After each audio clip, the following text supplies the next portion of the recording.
नमस्कार, मी रवींद्र खरादे, महाराणा प्रताप विद्यालय ऑनलाईन शिक्षण प्रणालीमध्ये आपलं हार्दिक स्वागत. विद्यार्थी मित्रांनो, आपण गेल्या व्हिडिओमध्ये पहिल्या पाठाला सुरुवात केलेली आहे. समाजातील विविधता हा आपला नागरिकशास्त्राचा पाठ आहे. आपण गेल्या व्हिडिओमध्ये विविधता हीच आपली ताकद, धर्मनिरपेक्षतेचे तत्व, आपल्या जडणघडणीत समाजाचा सहभाग याचा सविस्तरपणे अभ्यास केलेला आहे. तर विद्यार्थी मित्रांनो, आपण विविधतेने नटलेल्या अशा भारत देशात राहतो आणि विविधता हीच आपली ताकद ही आपण पाहिलेली आहे. तर विद्यार्थी मित्रांनो, आज आपण आजच्या व्हिडिओमध्ये समाजाचे नियमन म्हणजे काय याचा सविस्तर अभ्यास करणार आहोत. त्याचबरोबर मी तुम्हाला काही प्रश्न उत्तर तुम्ही द्यायचे, मी प्रश्न विचारणार आहे, त्याची उत्तर तुम्ही द्यायची आहे. स्वाध्याय या पाठावरील स्वाध्याय आपण प्रत्यक्ष सोडवून घेणार आहोत उत्तरासहित. तर चला आपण आपल्या मुद्द्याकडे वळूया.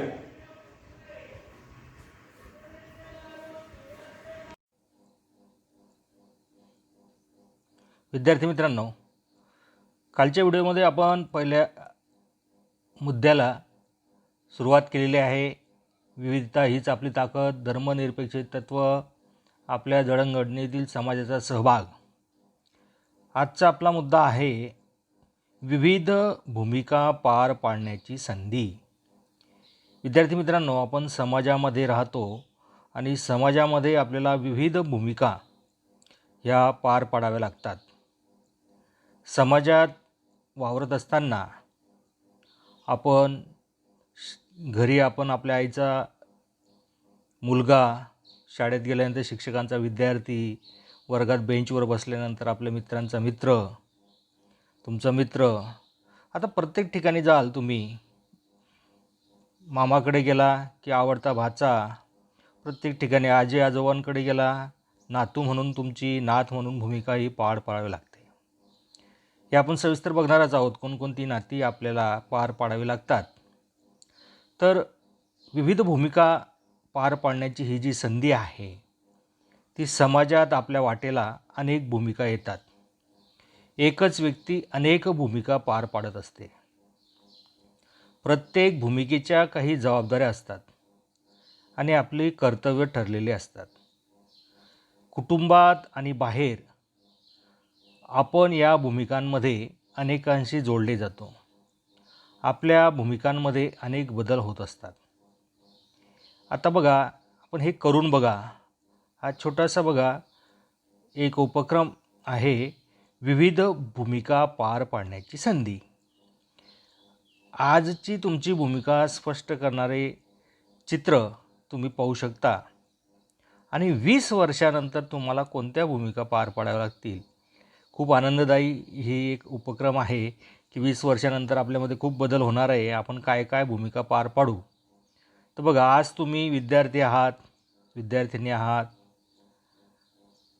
आईबाबांचा तुम्ही बघा वरच्या चित्रामध्ये आईबाबांचा मुलगा किंवा मुलगी. नंतर तुम्ही आजी आजोबांची नात किंवा नातू आहात.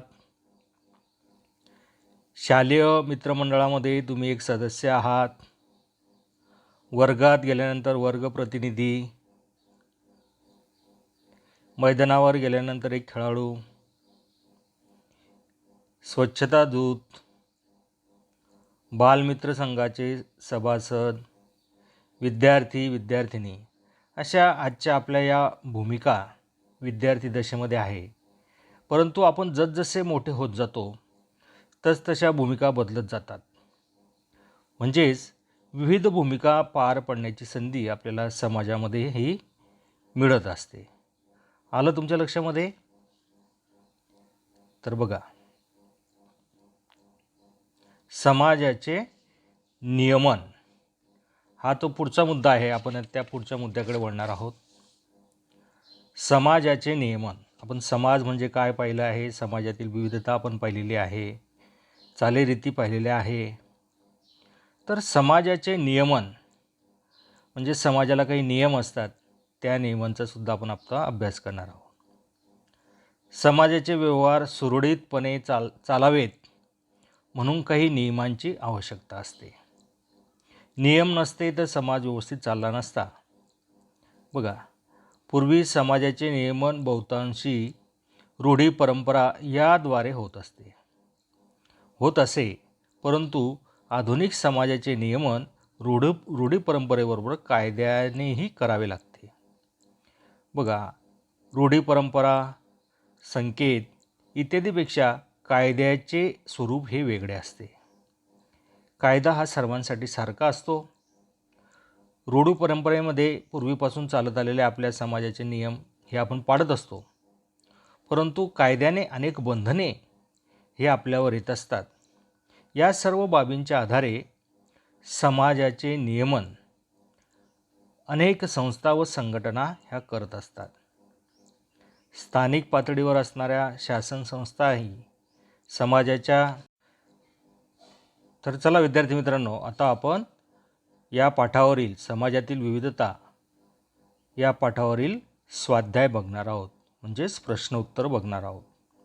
बघा, पहिला प्रश्न आहे, रिकाम्या जागी योग्य शब्द भरा.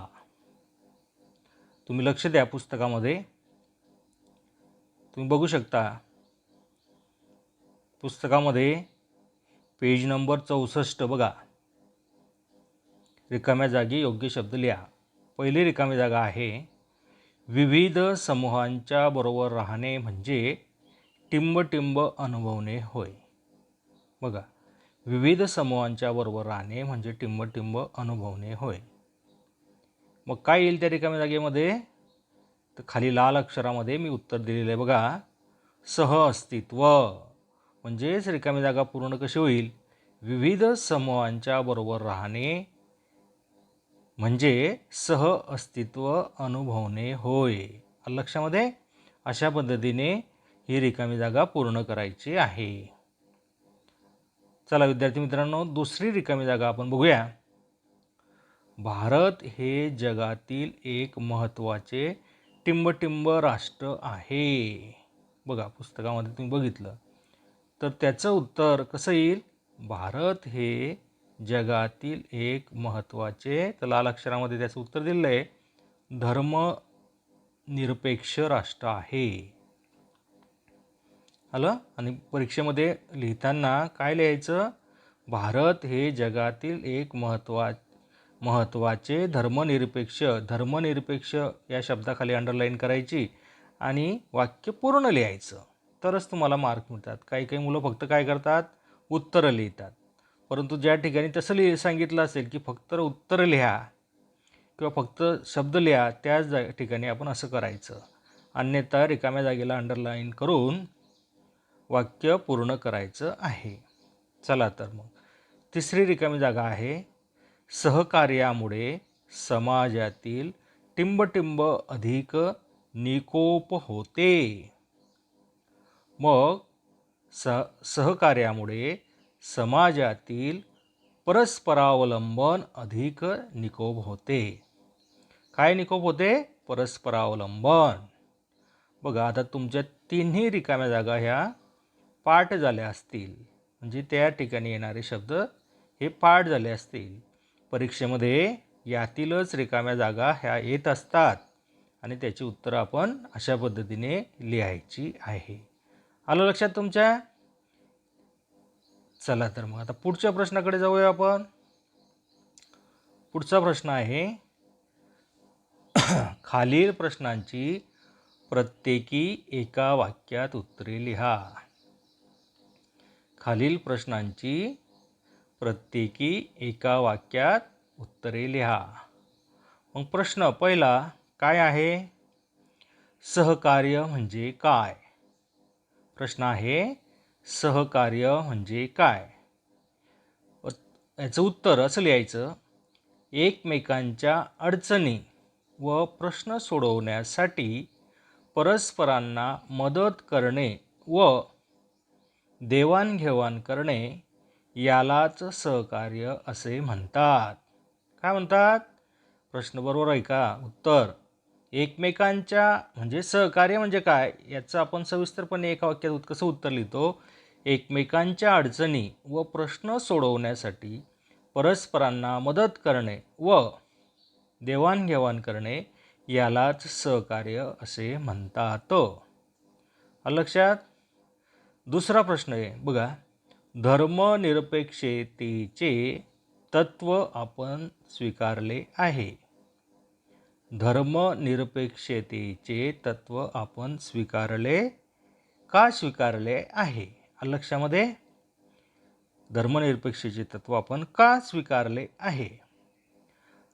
आपल्या देशात भाषिक आणि धार्मिक विविधता मोठ्या प्रमाणावर असल्यामुळे, याचं उत्तर बघा, आपल्या देशात भाषिक आणि धार्मिक विविधता मोठ्या प्रमाणावर असल्यामुळे ही विविधता निकोपपणे जपण्यासाठी आपण धर्मनिरपेक्षतेचे तत्व स्वीकारले आहे.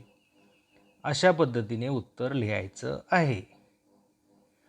समजलं तुम्हाला? एका वाक्यात कशी उत्तर लिहायची? परीक्षेमध्ये असेच प्रश्न येतील. चला, प्रश्न तिसरा. खालील प्रश्नांची 2-3 वाक्यात उत्तरे लिहा. खालील प्रश्नांची 2-3 वाक्यात उत्तरे लिहा. मग प्रश्न आहे, भारतीय समाजातील एकता कशावरून दिसून येते? भारतीय समाजातील एकता, प्रश्न नीट आहे का? भारतीय समाजातील एकता कशावरून दिसून येते? त्याचं उत्तर असं लिहायचं, आपण पुस्तकामध्ये पाहिलं आहे, अभ्यास करताना शिकलो आहे. भारतीय समाजात अनेक विविध भाषा, धर्म, संस्कृती, चालीरीती, परंपरा ह्या आहेत.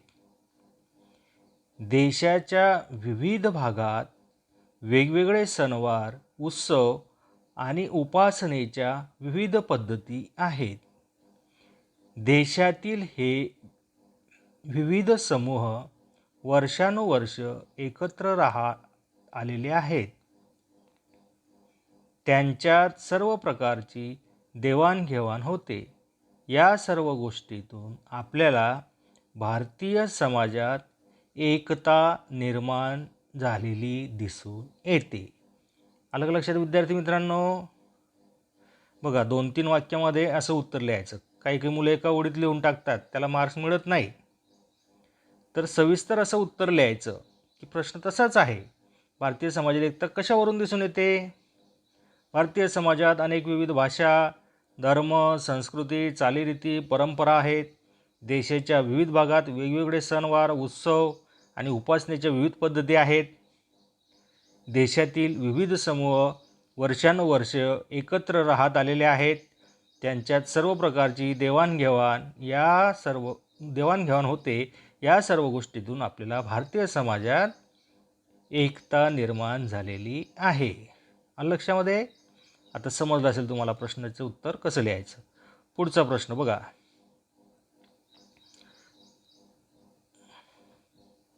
समाजात संघर्ष केव्हा निर्माण होऊ शकतात? संघर्ष केव्हा निर्माण होतात? त्याचं उत्तर बघा, समाजामध्ये काही वेळा व्यक्तीमधील मते, विचार आणि दृष्टिकोन जुळले नाहीत.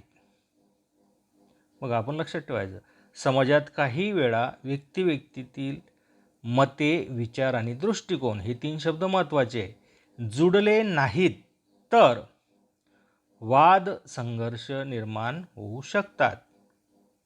एकमेकांविषयी असणारे पूर्वग्रह किंवा गैरसमज यामुळे समाजात संघर्ष निर्माण होऊ शकतात. लक्षामध्ये, एकमेकांविषयी असलेले पूर्वग्रह किंवा गैरसमज यामुळे सुद्धा समाजात संघर्ष हे निर्माण होऊ शकतात.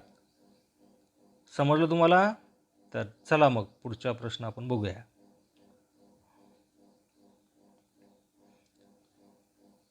सहकार्यामुळे कोणते फायदे होतात? सहकार्यामुळे कोणते फायदे होतात? मग बघा उत्तर, सहकार्यामुळे पुढील फायदे होतात. समाजातील पहिला मुद्दा आहे, उत्तर लिहिताना असं आपण मुद्द्याद्वारे उत्तर लिहायचं. यामध्ये चार मुद्दे आहे, नंबर टाकले तरी काही हरकत नाही. समाजातील परस्परावलंबन अधिक निकोप होते. बघा प्रश्न आपला तोच आहे, सहकार्यामुळे कोणते फायदे होतात? सहकार्यामुळे पुढील फायदे होतात. पहिला फायदा, समाजातील परस्परावलंबन अधिक निकोप होते. दुसरा मुद्दा, समाजातील सर्वांना सामावून घेता येते. समाजातील सर्वांना सामावून घेता येते. तिसरा मुद्दा, परस्परांच्या अडचणी समस्या सोडवण्यासाठी एकमेकांची मदत होते. चौथा मुद्दा, दैनंदिन जीवन सुरळीत चालते व सर्वांचाच विकास होण्यास मदत होते. आलं लक्षामध्ये? बघा अशा पद्धतीने आपण 4 मुद्द्याद्वारे ह्या प्रश्नाचं उत्तर लिहू शकतो. चला मग पुढचा प्रश्न. आता पुढचा प्रश्न आहे, तुमच्या समोर 2 मुले भांडत असतील तर तुम्ही काय कराल? बघा 2 मुले भांडताय तुमच्या समोर. आता तुम्ही काय कराल? हे स्वतःचं मत आहे, प्रत्येकाचं मत वेगवेगळं येईल. अलग लक्षामध्ये? सर्वांचं उत्तर सारखंच येईल का? नाही. यामध्ये काय कराल यामध्ये तुम्ही तुमचं मत मांडू शकता. ठीक, तुम्हाला नमुना खातीर एक उत्तर मी सोडून दाखवतो. अशा पद्धतीने तुमचे उत्तर यायला पाहिजे. इतर लोकांच्या मदतीने त्यांना एकमेकांपासून दूर करेल. अलग लक्षामध्ये? इतर लोकांच्या मदतीने तुम्ही एकमेकांपासून दूर करेल. जे भांडत असतील त्यांना दूर करायचं आहे. त्यांना शांत करून भांडणाचे कारण विचारील. जो चुकीचा वागला असेल त्याला समजावून सांगेल. भांडणाचे वाईट परिणाम त्यांना सांगण्याचा प्रयत्न करेल. दोघांची समजूत घालून त्यांना एकत्र आणण्याचा प्रयत्न करेल. दोघांच्या घरच्या लोकांना सांगून पुन्हा भांडण होणार नाही यासाठी प्रयत्न करेल. लक्षामध्ये? अशा पद्धतीने तुमचं या प्रश्नाचं उत्तर येईल. म्हणजे तुमच्यासमोर 2 मुलं भांडत असतील तर तुम्ही काय कराल? असं तुमचं मत, वैयक्तिक मत असेल. तुम्ही त्या ठिकाणी एकमेकांपासून त्यांना दूर करेल. आता या ठिकाणी दूर करेल तर त्यांचं मी भांडण सोडवण्याचा प्रयत्न करील. दोघांना माझ्या हाताने मी बाजूला करेल. त्यांना एका ठिकाणी बसून समजावून सांगेल. भांडणाचं मी कारण विचारेल. जो चुकीचा वागला असेल त्याला माफी मागायला लावेल. त्याला समजावून सांगेल. भांडणाचे वाईट परिणाम होतात त्याचा परिणाम त्यांना समजून सांगेल. अशा पद्धतीने आपलं मत या ठिकाणी तुम्ही मांडू शकतात. पुढचा प्रश्न आहे बघा, शालेय मंत्रिमंडळामध्ये तुम्ही मुख्यमंत्री आहात. तुम्ही कोणकोणते कार्य कराल मुख्यमंत्री म्हणून? आता शालेय मंत्रिमंडळ आपण स्थापन करतो, तर त्या ठिकाणी असं मंत्रिमंडळ स्थापन केलं आणि त्याचे मुख्यमंत्री तुम्हाला बनवलं तर तुम्ही काय कराल? तर उत्तर बघा कसं यायला पाहिजे, मंत्रिमंडळ आपली कामे योग्य पद्धतीने करीत आहे का ते मी पाहील. शाळेच्या शिस्तीकडे लक्ष देईल. शाळेचे विविध उपक्रम व्यवस्थित रीतीने पार पाडले जात आहेत की नाही याकडे मी लक्ष देईल. यावर लक्ष ठेवीन. मंत्रिमंडळाला त्यांच्या कामाबाबत मार्गदर्शन करेल. इतर शाळांतील चांगले उपक्रम आपल्या शाळेत राबवण्याचा प्रयत्न करेल. विद्यार्थ्यात एकोपा निर्माण करून त्यांच्या अडीअडचणी शिक्षकांच्या मदतीने मी सोडवण्याचा प्रयत्न करीन. अशा पद्धतीने तुमचं उत्तर यायला पाहिजे. कारण तुम्ही विद्यार्थी आणि विद्यार्थ्यांचं मंत्रिमंडळ आपण तयार करतो आहे, म्हणून आपल्या शाळेविषयीच आपण ही माहिती द्यायची आहे. नाहीतर तुम्ही म्हणाल की मी मुख्यमंत्री झालो राज्याचा आणि मी काय करील, ते चालणार नाही. आपण शाळेय मंत्रिमंडळ तयार करतो आहे, त्यात तुम्हाला मुख्यमंत्री बनवलं तर शालेय संदर्भामध्ये तुमचं उत्तर अपेक्षित आहे. आलं लक्षामध्ये? समजलं तुम्हाला? हे सर्व प्रश्न आपण काय पहिल्यांदा एका वाक्यात उत्तर, रिकाम्या जागा भरा, रिकाम्या जागी योग्य शब्द लिहा, नंतर आपण एका वाक्यात प्रश्नांची उत्तरे लिहा, नंतर 2-3 वाक्यामध्ये प्रश्नांची उत्तरं लिहा. ही सर्व प्रश्न उत्तरं आपण सोडवलेली आहे. आता ही प्रश्न उत्तरं आपण पाठ करायची आहे. हीच प्रश्न उत्तरं परीक्षेमध्ये येऊ शकतात. आलं लक्षात? चला तर मग. तर विद्यार्थी मित्रांनो, आज आपण खूप महत्त्वाचा मुद्दा अभ्यासलेला आहे. समाजाचे नियमन म्हणजे काय, समाज कशा पद्धतीने कार्य करतो याचा सविस्तरपणे आपण अभ्यास केलेला आहे. त्याचबरोबर या पाठावरील स्वाध्याय आपण सविस्तरपणे उत्तरासहित अभ्यासलेला आहे. बऱ्याच प्रश्नांची उत्तरं तुमची पाठ झालेली असतील.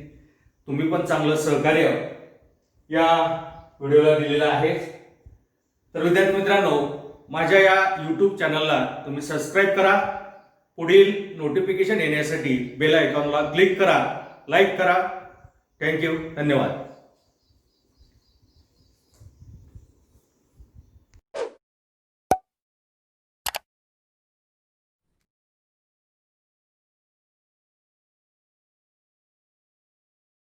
थँक्स. पुन्हा भेटू पुढच्या व्हिडिओमध्ये.